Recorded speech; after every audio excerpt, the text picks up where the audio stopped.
Famous sculpture శిల్పి ఎవరైతే ఉన్నారో వారికి ప్రేమ్చంద్ర పుక్రంబం.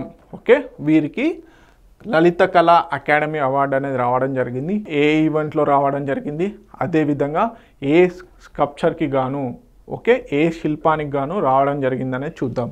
ఓకే, ఫేమస్ స్కల్ప్చర్ అయినటువంటి ప్రేమ్చంద్ర పుక్రంబంకి వీరు మణిపూర్కి సంబంధించి కచ్ కింగ్ అనే డిస్టిక్ సంబంధించిన వారు.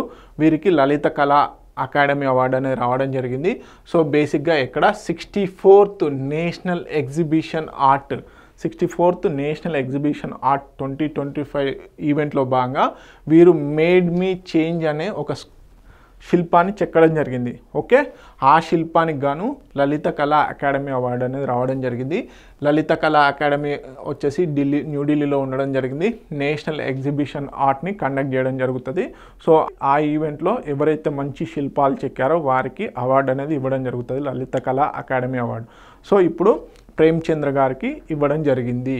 సో ఏ స్కల్ప్చర్కి అనేది చాలా important, made me change. Okay, అదేవిధంగా ఎవరు గజేంద్ర సింగ్ షెకావత్ గారు ఈ బేసిక్గా మనకి ఈ టోర్నమెంట్ని అంటే ఈ ఈవెంట్ని కండక్ట్ చేయడం జరిగింది. వారు ప్రేమ్చంద్ర గారికి బహుమానాన్ని ప్రదర్శించడం జరిగింది.